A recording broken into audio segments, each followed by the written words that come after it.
Assalamualaikum warahmatullahi wabarakatuh. Alhamdulillah wa syukrulillah salatan wa salaman ala rasulillah. Ashhadu an la ilaha illallah wahdahu la syarikalah wa ashhadu anna Muhammadan abduhu wa rasuluh sallallahu alaihi wasallam la nabiyya ba'da. Hayya nashkurullah azza wa jalla الذي قد أعطى نعما كثيرا حتى نستطيع في هذا البرنامج. ثم صلاة وسلاما على رسول الله محمد صلى الله عليه وسلم. اللهم صل على محمد وعلى آله وأصحابه أجمعين الذي قد أخرج الناس من الظلمات إلى النور. طيب، في هذه الفرصة pada kesempatan yang berbahagia ini kami akan mengemukakan dalam rangka memenuhi tugas video sebagai sumber belajar, yakninya atas nama mahasiswa PPG Rahmat Akmal kelas Bahasa Arab 1 UIN Imam Bonjol Padang bersama dengan Ibu Dr. Rahmawati MAG. Baik, pada pertemuan kali ini kita akan membahas tentang tarkib, yakninya mubtada dan khabar. Di awalnya jumlah atau kalimat di dalam bahasa Arab terbagi atas dua macam, yaitu jumlah ismiyah dan jumlah fi'liyah. Di mana jumlah ismiyah adalah kalimat yang diawali dengan isim atau kata benda. Jumlah ismiyah mempunyai tarkib atau susunan yang terdiri dari mubtada dan khabar.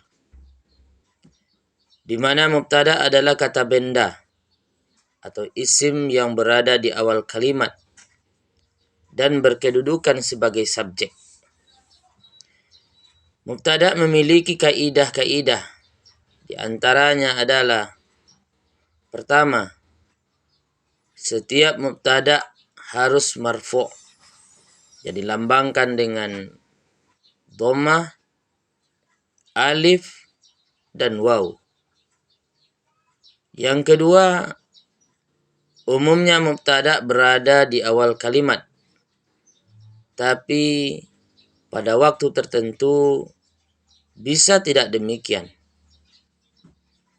Yang ketiga, secara umum mubtada adalah ma'rifah atau jelas, bukan nakirah. Di mana yang keempat, ma'rifah bisa berupa isim dhamir.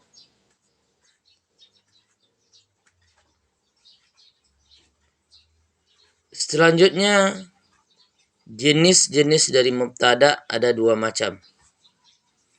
Pertama, mubtada isim zahir, yaitu mubtada yang lafaznya menunjukkan pada musamma atau sesuatu yang mempunyai nama, bukan qayyid, seperti Muhammadun qa'imun, di mana mubtada di sana adalah Muhammad.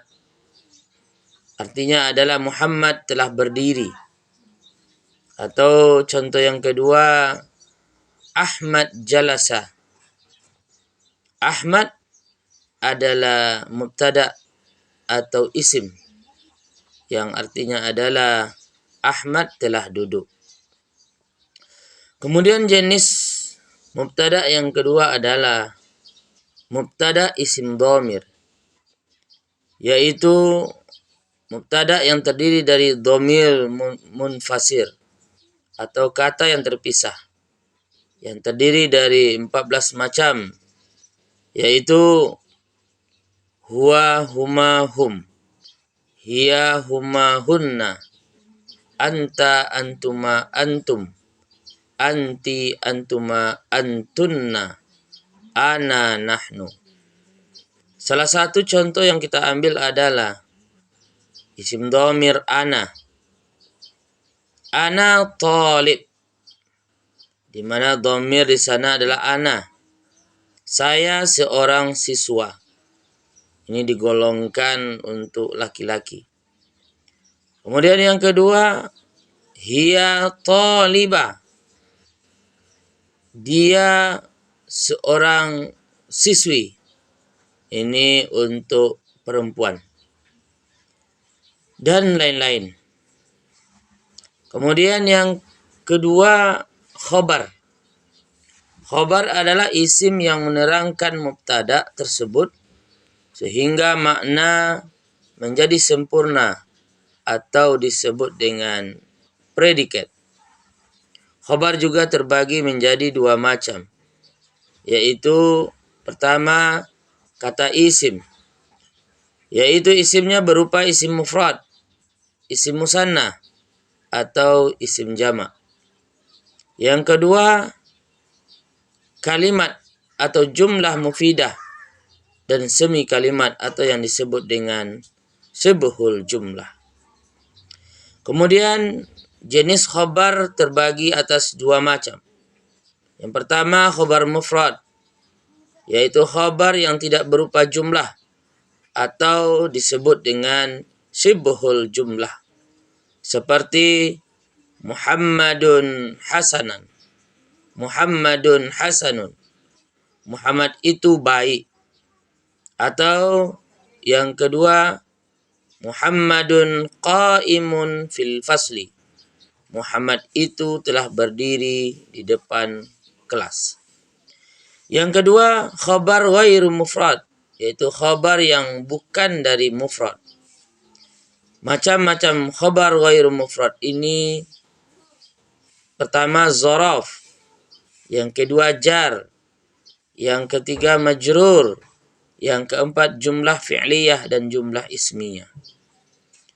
Di mana contoh dari mubtada khabar yang huruf jar ditambah dengan isim majrur. Pertama, al-hadiqatu wara'al bait. Al-hadiqatu adalah mubtada, wara'al bait adalah khabar. Yang kedua, al-wisadatu 'ala sarir. Di mana di sini zaraf ditambah dengan isim majrur. Al-wisadah sebagai mubtada, 'ala sarir sebagai khabar. Pada dasarnya letak mubtada di awal kalimat dan letak khabar setelah mubtada. Namun ada kalanya mubtada diletakkan di akhir kalimat dan khabar diletakkan di awal kalimat. Dikala terjadi hal yang demikian, maka nama pun akan berubah dari mubtada menjadi mubtada muakhar dan khabar menjadi khabar muqaddam. Sebagai contoh, seperti yang kita kemukakan di atas tadi, al-hadiqatu wara'al bait. Mubtada adalah al-hadiqatu, wara'al bait sebagai khabarnya. Namun di suatu waktu bisa dirubah atau bisa berubah, di mana khabarnya kita dahulukan dan mubtada'nya kita kemudiankan, atau yang dikenal dengan mubtada muakhar dan khabar muqaddam. Kemudian kalau kita lihat ketika berubah dari mubtada menjadi mubtada muakhar dan khabar menjadi khabar muqaddam, kita lihat dari contoh yang ada di atas. Contohnya al-wisadatu 'ala sarir. Al-wisadah adalah mubtada, 'ala sarir adalah khabar. Ketika kita dahulukan menjadi mubtada muakhar atau khabar muqaddam, di mana 'ala sarir adalah khabar muqaddam. Wisadatun adalah mubtada muakhar. Ketika berubah menjadi mubtada muakhar, maka al-wisadatu, alif lam dari al-wisadatu itu berubah menjadi tanwin ketika berada menjadi mubtada muakhar. Kalau kita lihat dari mubtada muakhar dan khabar muqaddam, beranjak dari contoh-contoh yang telah kita mukakan di atas, dapat kita tarik kesimpulan bahwa mubtada muakhar adalah isim yang dibaca rafa, berkedudukan sebagai musnad ilaih yang disandari hukum, dan bertempat di akhir kalimat dan didahulukan. Dari uraian contoh di atas bisa juga kita ambil kesimpulan bahwa khabar muqaddam adalah musnad atau hukum yang disandarkan dalam struktur kalimat nominal dan didahulukan atas mubtada. Dari semua uraian di atas dapat ditarik kesimpulan bahwa pertama, mubtada adalah kata benda atau isim yang berada di awal kalimat dan berkedudukan sebagai subjek. Khabar adalah isim yang menerangkan mubtada sehingga makna menjadi sempurna atau disebut dengan predikat. Contohnya adalah al-hadiqatu wara'al bait. Al-hadiqatu adalah mubtada, wara'al bait adalah khabar.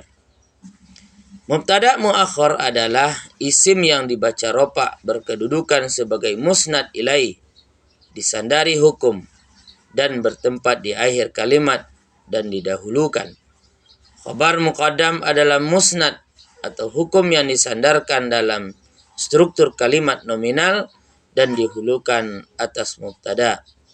Contohnya seperti yang kita kemukakan di awal tadi. Al-hadiqatu wara'al bait. Al-hadiqah adalah mubtada, wara'al bait adalah khabar. Ketika berubah menjadi mubtada muakhar dan khabar muqaddam, maka wara'al bait didahulukan. Al-hadiqatu dirubah menjadi hadiqatun, di mana alif lamnya dirubah menjadi tanwin di belakangnya. Atau yang kedua, contoh yang kedua, al-wisadatu 'ala sarir. Al-wisadah sebagai mubtada, ala sarir sebagai khabar. Ketika menjadi khabar muqaddam dan mubtada muakhar, maka ala sarir wisadatun. Ala sarir wisadatun.